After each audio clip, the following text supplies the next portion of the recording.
क्या हो अगर आप किसी ऐसी जगह फंस जाएं जो शहर से 150 से 200 किलोमीटर दूर हो और आप हवा में 150 से 200 फीट ऊंचाई पर लटके हों। तो मूवी की शुरुआत में हमें तीन दोस्तों को दिखाया जाता है जिनका नाम पार्कर, लिंच और डैन है। पार्कर डैन की गर्लफ्रेंड होती है। ये लोग संडे की छुट्टियां मनाने के लिए एक स्की रिजॉर्ट जाते हैं। यह रिजॉर्ट केवल सैटरडे और संडे को ही खुलता है, बाकी दिनों बंद रहता है। इन लोगों के पास टिकट खरीदने के लिए पैसे नहीं है, लेकिन किसी भी तरह अंदर जाना चाहते हैं। डैन और लिंच पार्कर को उस गार्ड को मनाने के लिए भेजते हैं ताकि इन लोगों को अंदर जाने दें। पार्कर उसे 100 पाउंड का घूस देकर मना लेती है, जिससे इन लोगों को भेजने के लिए वह मान जाता है। ये लोग केबल कार में बैठकर स्की करने के लिए ऊपर पहाड़ियों में जाने लगते हैं। रास्ते में ढेर सारी मस्ती करते हैं और बातें करते हैं। आखिरकार ये लोग पहुंच ही जाते हैं। पार्कर को स्की करना नहीं आता था, लेकिन डैन उसे गाइड करता है और स्की करना सिखाता है। स्की करते करते शाम हो जाती है और ये लोग वापस रिजॉर्ट की तरफ आने लगते हैं, लेकिन पार्कर और डैन एक और बार जाना चाहते हैं, जिसे लेकर इन दोनों का गार्ड से बहस हो जाता है। गार्ड इन लोगों को जाने से मना करता है और कहता है, हमें मौसम के खराब होने की जानकारी मिली है, इसलिए जल्दी बंद कर रहे हैं। तभी पार्कर कहती है, हम जल्दी जाएंगे, स्की करेंगे और जल्दी वापस आ जाएंगे, जिस पर गार्ड मान जाता है और ये तीनों केबल कार में बैठकर चले जाते हैं। ये लोग कुछ ही दूर गए होते हैं, तभी इधर इस गार्ड के पास दूसरा गार्ड आता है और कहता है, क्या बात है, आज जल्दी बंद कर रहे हो और बॉस ने तुम्हें अंदर बुलाया है नेक्स्ट वीकेंड के शेड्यूल के लिए। और यह कहता है, मैं नेक्स्ट वीकेंड काम नहीं करूंगा, मेरे भाई की बैचलर पार्टी है, मैंने 2 महीने पहले एप्लीकेशन दिया है। दूसरा गार्ड कहता है, तो जाओ बॉस से बात करो, वह निकल रहे हैं, अभी जाकर बात करता हूँ। यह बोलकर वह जाने लगता है। तभी दूसरा गार्ड उससे पूछता है, ये सब बंद कर दूं? अभी अभी 3 लोग गए हैं, उन्हें वापस आने दो, फिर बंद करना। यह बोलकर वह चला जाता है। इधर ये लोग जा रहे होते हैं, तभी देखते हैं कि इनके अलावा 3 और लोग स्की करते हुए वापस आ रहे होते हैं। इन्हें देख ये तीनों लोग कहते हैं, लास्ट राउंड है, जमकर मजे करेंगे।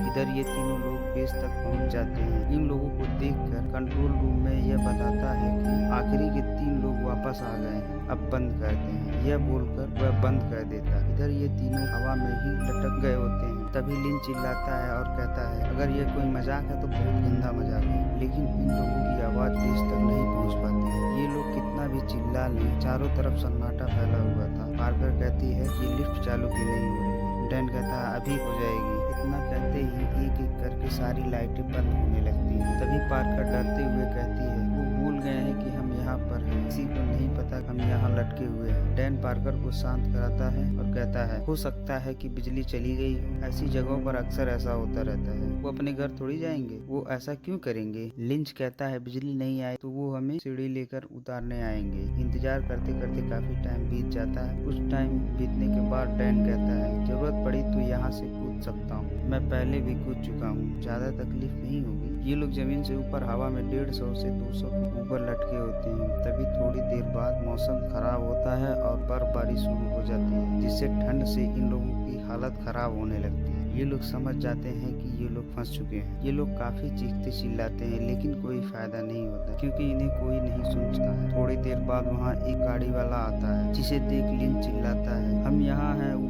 पार्कर और डैन भी चिल्लाते हैं, लेकिन ड्राइवर को कुछ सुनाई नहीं देता, क्योंकि गाड़ी का शीशा चारों तरफ से बंद होता है। तभी ड्राइवर का रेडियो बजता है और दूसरी तरफ से आवाज आती है, बस कोडी रुक जाओ। ड्राइवर रुक जाता है। गाड़ी को रुका हुआ देख ये तीनों खुश हो जाते हैं और कहते हैं, उसने हमें देख लिया। तभी ड्राइवर को दूसरी तरफ से आवाज आती है, ऊपर कोई नहीं है, मौसम काफी खराब होता जा रहा है, जल्दी वापस आओ। जिसे सुनकर ड्राइवर गाड़ी को रिवर्स लेने लगता है। तभी लिंच चिल्लाते हुए गाड़ी के आगे अपना चश्मा फेंकता है, लेकिन ड्राइवर पीछे देखते हुए गाड़ी को वापस ले जा रहा था, जिससे वह नहीं देख पाता और वहां से चला जाता है। काफी देर बाद बर्फबारी रुक जाती है। डैन कहता है, किसी को तो जंप करना पड़ेगा, अगर 1 हफ्ते यहाँ रहें तो हम मर जाएंगे। थोड़ी देर बाद डैन कहता है, मैं कूद रहा हूँ, जिस पर लिंच उसे मना करते हुए कहता है, हम बहुत ऊपर हैं, तुम यहाँ से नहीं कूद सकते। डैन कहता है, तुम्हारे पास कोई बेहतर आइडिया है? लिंच कहता है, हाँ, हम सुबह तक इंतजार कर सकते हैं, कोई तो काम करने वाला यहाँ आएगा। जिस पर डैन कहता है, जब रिजॉर्ट ही बंद हो जाएगा तो कोई क्यों आएगा यहाँ? 5 दिन तक यहाँ कोई नहीं आएगा। काफी देर बहस करने के बाद डैन कूद जाता है, जिससे उसका दोनों पैर बुरी तरह से टूट जाता है। दोनों पैरों की हड्डियां टूटकर उसके घुटने से बाहर आ जाती हैं, जिससे उसके घुटनों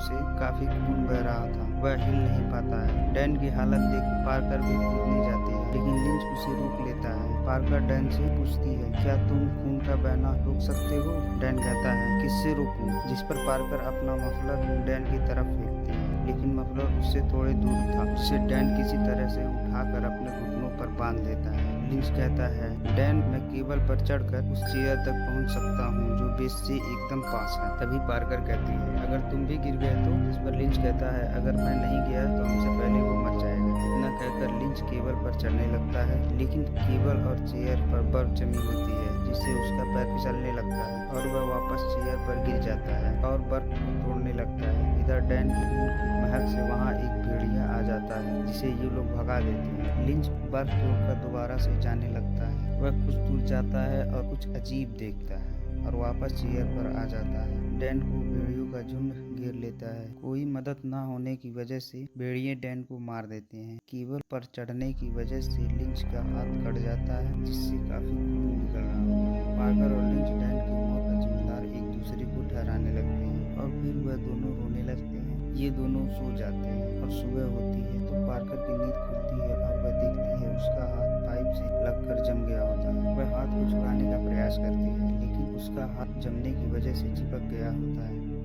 वह किसी तरह से हाथ को छुड़ा लेती है, लेकिन उसकी चमड़ी पाइप के साथ निकल जाती है। तभी लिंच भी जाग जाता है और देखता है पार्कर के चेहरे की स्किन ठंड की वजह से ऊपरी लेयर पर घाव बनने लगता है। इन दोनों को इस हालत में एक दिन और एक रात बीत जाता है। आखिरकार लिंच फिर से केबल के सहारे बेस तक जाने का फैसला करता है और चेयर पर पैर रखकर केबल पर चढ़ता है, जिससे चेयर का बोल्ट निकलने लगता है। लेकिन वह आगे बढ़ने लगता है। थोड़ी दूर चलने के बाद वह देखता है भेड़ियों का झुंड दोबारा से उसके नीचे आ जाता है, लेकिन वह दूसरी चेयर तक पहुंच जाता है और पार्कर को इसकी फूल फेंकने के लिए कहता है ताकि वह भेड़ियों को भगा सके। लिंच सीढ़ियों तक पहुंच जाता है और उतरने लगता है। वह उतरते ही अपना इसकी फूल उठाता है, तभी एक भेड़िया उस पर हमला कर देता है, लेकिन वह उसे भगा देता है और बेस की तरफ जाने लगता है। पार्कर देखती है कि भेड़िए भी उसके पीछे जाने लगते हैं और उसे मार देते हैं, जिससे पार्कर बिल्कुल अकेली पड़ जाती है। एक और रात बीत जाती है। आखिरकार थक हार कर वह कूदने का फैसला करती है, पर जैसे ही वह कूदने वाली होती है तभी चेयर का बोल्ट निकलने लगता है और वह गिरने लगती है। लेकिन केबल के फंसने की वजह से वह कुछ दूरी टूट जाती है, जिसकी वजह से ऊंचाई काफी कम हो जाती है। लेकिन केबल भी टूटने लगता है, जिससे वह कूद जाती है, लेकिन चेयर उसके पैर पर गिर जाता है, जिससे उसके पैर में चोट आ जाती है। वह चल नहीं पाती। बर्फ पर फिसलते हुए बेस की तरफ बढ़ने लगती है। कुछ दूर जाने के बाद वह लिंच की लाश को देखती है। एक भेड़िया इसे देख लेता है और घूरने लगता है, जिसे देख पार्कर काफी डर जाती है। लेकिन तभी कुछ भेड़िए पीछे से चिल्लाते हैं, जिन्हें देख वह भेड़िया उनकी तरफ चला जाता है। मौका पाते ही पार्कर वहां से निकल जाती है और किसी तरह वह रोड तक पहुंच जाती है। वहां पर उसे एक गाड़ी जाती हुई दिखाई देती है। वह उसे हाथ मारती है, लेकिन वह निकल जाती है। वह रोड पर बेहोश हो जाती है। तभी गाड़ी वापस दोबारा आती है और ड्राइवर उसे देख लेता है, जिससे उसकी जान बच जाती है।